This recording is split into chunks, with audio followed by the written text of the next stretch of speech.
Welcome है आपका यहाँ पे प्लेटफॉर्म पे। आज मैं आपको बायोलॉजी के कुछ 20 महत्वपूर्ण क्वेश्चन जो है आपको बताने वाला हूँ, जो कि आप क्वेश्चन में देख पा रहे हैं। ये जो प्रश्न दिया गया है ये बहुत ही इंपॉर्टेंट क्वेश्चन है।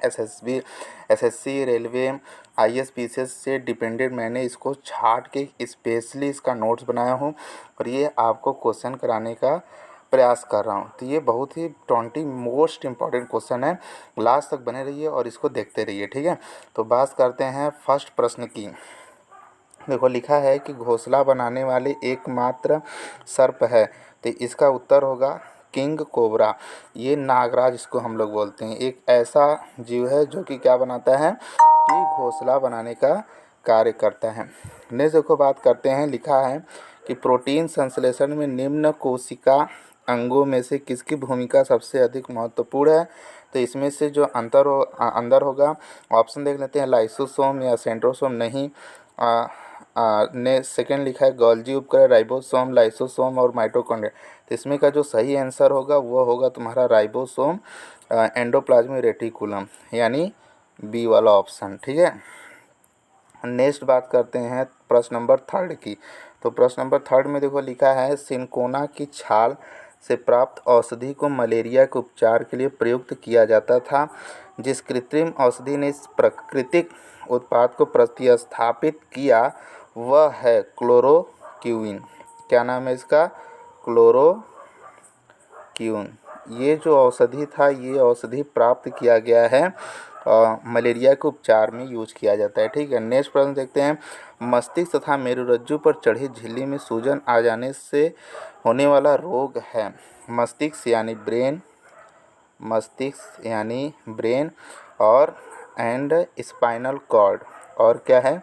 Spinal cord. इस पे जो झिल्ली चढ़ जाती है तो कौन सा रोग हो जाता है? तो हम लोग उसको बोलते हैं मेनिंजाइटिस। क्या बोलते हैं? मेनिंजाइटिस। ये मेनिंजाइटिस एक ऐसा रोग है जिसमें भूलने की बीमारी हो जाती है, थकान महसूस होता है, ये सब बीमारियां हमको उत्पन्न हो जाती हैं। नेक्स्ट प्रश्न देखो लिखा है फुफ्फुस धूलिमयता न्यूमोकोनियोसिस से श्रमिक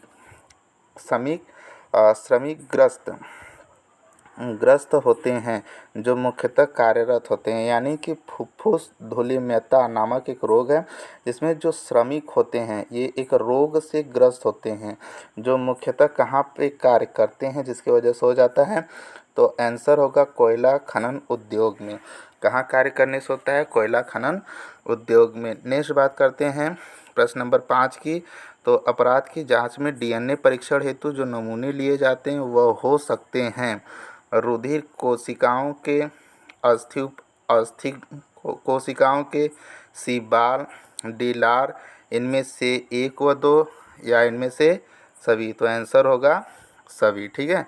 नेक्स्ट क्वेश्चन की बात करते हैं। यानी डीएनए, देखो यहाँ पे जो प्रश्न लिखा है कि अपराध की जांच में डीएनए, तो डीएनए आपका रुधिर में भी डीएनए पाया जाएगा, अस्थि बोन में भी डीएनए पाया जाएगा, बाल में भी डीएनए पाया जाएगा, लार में भी डीएनए पाया जाएगा।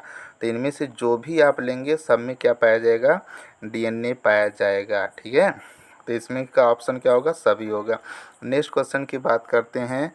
तो यहाँ पे नेक्स्ट क्वेश्चन में मांसपेशियों में निम्नलिखित में से किस के एकत्र होने से थकान होती है? तो उसका आंसर होगा लैक्टिक एसिड। लैक्टिक एसिड क्या होता है? जब आपका ग्लूकोज का मॉलिक्यूल जो होता है C6H12O6, जब इसको ऑक्सीजन नहीं मिलता है तो ये ऑक्सीजन के अभाव में क्या करता है?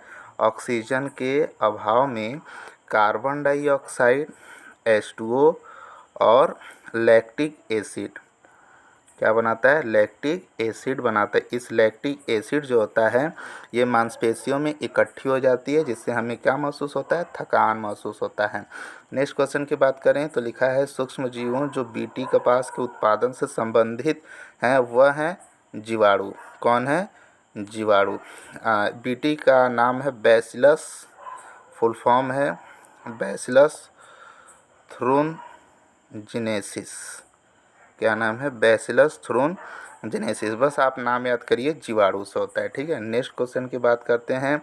तो नेक्स्ट क्वेश्चन लिखा है देखो आर्कियोप्टेरिस वर्गों के प्राणियों के बीच की योजक कड़ी है। योजक कड़ी का मतलब होता है कनेक्टिंग लिंक, जो एक दूसरे को जोड़ के रखते हैं, जो एक दूसरे को जोड़ के रखते हैं उसे हम बोलते हैं कनेक्टिंग लिंक। तो जवाब होगा इसका उभयचर व पक्षी नहीं, सरीसृप व पक्षी नहीं, ये भी नहीं होगा।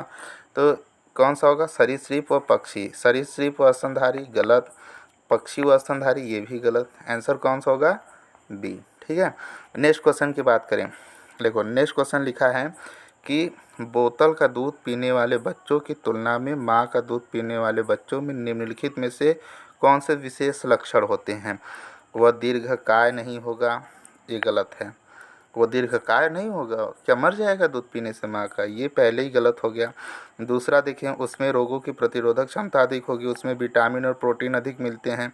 तो आंसर इसका क्या लिखा है? नहीं, कौन से विशेष लक्षण होते हैं? तो ये उसकी लंबाई में असामान्य वृद्धि होगी, यानी ये तीनों लक्षण होंगे लेकिन ये लक्षण नहीं होंगे, तो ये गलत होगा। ठीक है, नेक्स्ट क्वेश्चन बात करते हैं, क्वेश्चन नंबर 8। क्वेश्चन नंबर 8 में देखो क्या लिखा है। केसर मसाला बनाने के लिए पौधे का निम्नलिखित में से कौन सा भाग उपयोग में लाया जाता है? पहला लिखा है पत्ती, पहला क्या लिखा है?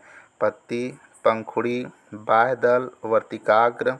ठीक है, तो इसका जो आंसर होगा वो होगा वर्तिकाग्र। यानी केसर का अगर आप बीज देखे होंगे तो ऊपर सा कुछ ऐसे होता है और नीचे ऐसे फूला हुआ रहता है। ठीक है, ये केसर की दानें होती है। बोलो जुआ केसरी, शाहरुख खान और अजय देवगन के साथ। नेक्स्ट क्वेश्चन की बात करें, निम्नलिखित में से कौन सा कथन सही है? तो देखो इसमें से कौन सा कथन सही है? प्रियॉन्स क्या होती हैं? ये जो वायरस होते हैं, वायरस से भी छोटे जो होते हैं उन्हें हम लोग बोलते हैं प्रियॉन्स बोलते हैं। ठीक है, लगते हैं सजीवी कोशिकाएं हैं। बी लिखा है इसमें, बी लिखा है माइकोप्लाज्मा की कोशिका भित्ति अमीनो शर्करा की बनी होती है। तो ये भी सही नहीं है, ये सही नहीं। प्रियॉन्स लघुत्तम सजीवी कोशिकाएं, ये सजीवी नहीं है, ये दूसरों को खाते हैं, नुकसान पहुंचाते रहते हैं। माइकोप्लाज्मा कोशिका भित्ति अमीनो शर्करा की नहीं बनी होती है, पेक्टीन की बनी होती है। यहाँ लिखा है विषाणु सम एकल तंतु अणु से बने होते हैं। हाँ, यानी सम एकल मतलब आरएनए से। सम एकल का मतलब होगा आरएनए से बने। किससे बने हैं? आरएनए। सम एकल अणु का मतलब होगा आरएनए होगा। ठीक है, नेक्स्ट लिखा है डी। देखो डी में रिकेट्सिया में कोशिका भित्ति नहीं होती है, गलत है। इसका आंसर होगा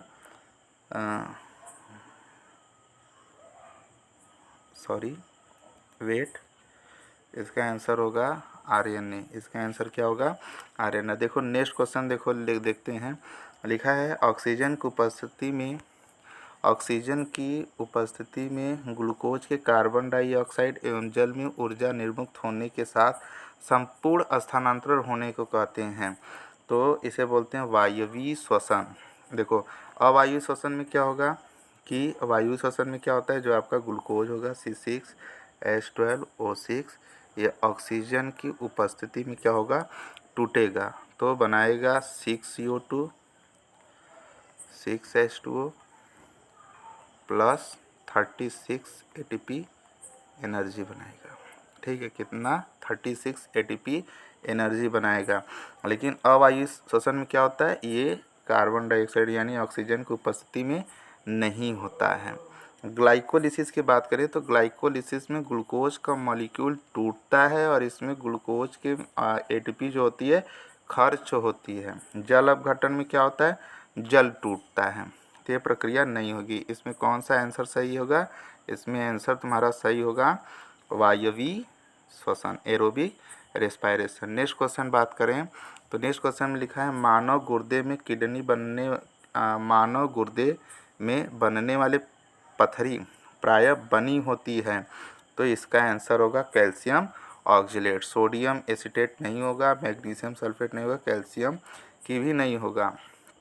calcium oxalate CaCO3, calcium carbonate बनेगा। यही कैल्शियम कार्बोनेट क्या होगा कि CO3 का होल ट्वाइस हो जाता है।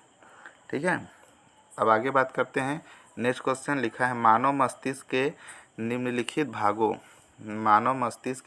भागों में से कौन सा एक निगलन और उल्टी का नियमन केंद्र है? तो आंसर होगा इसका मेडुला ऑब्लोंगेटा। कौन होगा? Medulla oblongata. ठीक है। नेक्स्ट क्वेश्चन बात करें, निम्न में से कौन सा कथन सही नहीं है? पढ़ो, देखो लिखा है दूध में कोई भी विटामिन बी नहीं होता है, यही हमें गलत लग रहा है। बी, देखो क्वेश्चन पढ़े, विटामिन ए रेटिनॉल के अभाव कारण त्वचा शुष्क तथा सल्की हो जाती है, ये सही लिखा है। जड़ों में पीड़ा होना स्कर्वी रोग के लक्षण, ये भी सही है। विटामिन बी नियासिन के अभाव कारण हृदयाघात हो सकता है, ये भी सही है। तो ऑप्शन कौन सा होगा? ए। ठीक है, यही सही नहीं है। नेक्स्ट क्वेश्चन की बात करें, लिखा है मॉरिशस में एक वृक्ष प्रजाति प्रजनन में असफल रही क्योंकि इनके फल खाने वाले पक्षी विलुप्त हो गया। वह पक्षी निम्नलिखित में से कौन सा एक था? तो उसका नाम था डोडो। क्या नाम था? डोडो। ये डोडो पक्षी था कि जो कि मॉरिशस नाम का एक वृक्ष था जिसको एक खाने वाले डोडो पक्षी ही विलुप्त हो गए, जिससे कि इन पेड़ों की संख्या ही क्या हो गई? समाप्त हो गई। नेक्स्ट क्वेश्चन की बात करें, लिखा है दोषयुक्त किडनी वाले व्यक्तियों के लिए अपोहन का उपयोग किया जाता है, इसमें से वह प्रक्रम है। तो इसमें से कौन सा प्रक्रम होगा? परासरण। देखो, दोषयुक्त किडनी वाले व्यक्ति में अपोहन का मतलब होता है डायलिसिस। डायलिसिस का प्रक्रिया जो होती है बहुत ही कॉस्टली, इसका जो होता है इलाज होता है। तो इसमें परासरण प्रक्रिया द्वारा ही क्या करते हैं कि जो यूरिन होता है ना, इस यूरिन को ब्लड से बाहर निकाल लेते हैं। क्या करते हैं? यूरिन को ब्लड से बाहर निकाल लेते हैं, जिसके द्वारा ये छन जाता है। तो कौन से प्रक्रिया द्वारा? ऑस्मोसिस के द्वारा ही होता है। ठीक है। नेक्स्ट क्वेश्चन की बात करें, नेक्स्ट क्वेश्चन लिखा है, नेक्स्ट क्वेश्चन देखो, नेक्स्ट क्वेश्चन जीव वैज्ञानिकों ने पादप जगत और प्राणी जगत की जातियों को बहुत बड़ी संख्या में ज्ञात किया है, खोज निकाला है और पहचान लिया। संख्या की दृष्टि से अब तक खोजे हुए पहचाने हुए जीवों में सबसे अधिक संख्या है कीटों की। किसकी? इंसेक्ट मतलब कीड़े मकोड़ों की संख्या सबसे ज़्यादा है। यानी चाहे रेनी सीजन हो, चाहे समर सीजन हो, विंटर सीजन हो, हमेशा हमें क्या दिखाई देते हैं? इंसेक्ट दिखाई देते हैं। ठीक है। नेक्स्ट क्वेश्चन लिखा है क्वेश्चन नंबर 18 कि रक्त ग्लूकोज स्तर सामान्यतः व्यक्त किया जाता है। तो ऑप्शन नंबर ए है HG के mm में। नेक्स्ट ऑप्शन है मिलीग्राम प्रति डेसीलीटर, भाग प्रति मिलियन में, ग्राम प्रति लीटर में। तो इसका आंसर होगा HG के mm में। आंसर सही क्या होगा? HG के mm में। देखो लिखा रहता है कि 16 mm HG। ठीक है, यानी अगर 100 ml ब्लड है इनका तो 16 ग्राम उसमें क्या है? हीमोग्लोबिन उपस्थित है। ठीक है। नेक्स्ट क्वेश्चन देखो, लिखा है कौन सा हार्मोन लड़ो या उड़ो, फाइट या फ्लाइट हार्मोन कहलाता है? तो इसका ऑप्शन होगा एड्रेनलिन हार्मोन क्या होता है कि ये तुम्हारा जो पिट्यूटरी ग्लैंड होता है, पिट्यूटरी ग्लैंड से क्या होता है कि फाइट या फ्लाइट मतलब भागो या ठहरो। जैसे कि अगर आप मान लो रात्रि में कहीं गमन कर रहे हो या कहीं रास्ते में आप चल रहे हो, कोई स्नैक आपके सामने आ जाता है, तो क्या आप वहाँ पे ठहर के इंतज़ार करते हो कि आओ महाराज हमें काटो?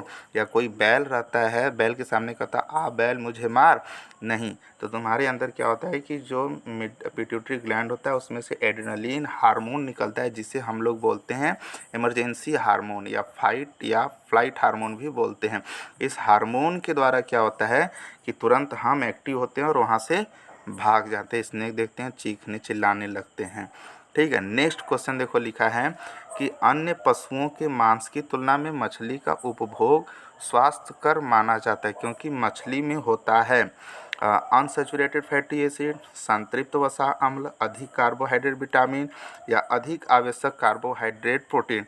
तो इसमें अनसैचुरेटेड फैटी एसिड होता है। अनसैचुरेटेड फैटी एसिड का मतलब होता है कि ऐसा अम्ल जो कि तुम्हारा विलय ना हो सके, यानी घुल ना सके, वसाओं में, ठीक है।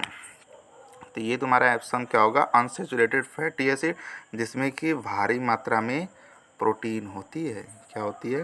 प्रोटीन होती है। इसीलिए क्या होता है कि जो प्रोटीन होता है, क्या होता है, प्रोटीन, ये बहुत ही आसानी से डाइजेस्ट हो जाता है। क्या होता है? डाइजेस्ट हो जाता है। इसको डाइजेस्ट करने वाला जो एंजाइम होता है उसका नाम है पेप्सिन। क्या नाम है? पेप्सिन, जो कि हमारे स्टमक में रिलीज होता है। समझ में है? तो आई होप, मैं आशा करता हूँ कि आपको वीडियो लेक्चर बहुत ही अच्छा लगा होगा। तो ऐसे ही आपको मज़ेदार बायोलॉजी के क्वेश्चन पढ़ने के लिए हमारे चैनल को सब्सक्राइब करिए, लाइक करिए, शेयर करिए, जिससे कि आपको, हमें लाइक से मोटिवेटेड हम हो, जिससे कि हम और अच्छे अच्छे वीडियो आपको लेके आएँ और ऐसे ही बायोलॉजी का शानदार रिवीजन कराएं। और सब्सक्राइब करने से आपको जो भी मैं वीडियो लेक्चर अपलोड करूँगा आप तक उसका नोटिफिकेशन पहुँच जाए और आपका बायोलॉजी का प्रिपरेशन अच्छे से हो सके। तो आई होप आप समझ गए होंगे। Bye bye, tata, take care. मिलते हैं नेक्स्ट वीडियो में ऐसे ही मज़ेदार क्वेश्चनों के साथ। अपना ध्यान रखिए, घर में रहिए, सुरक्षित रहिए।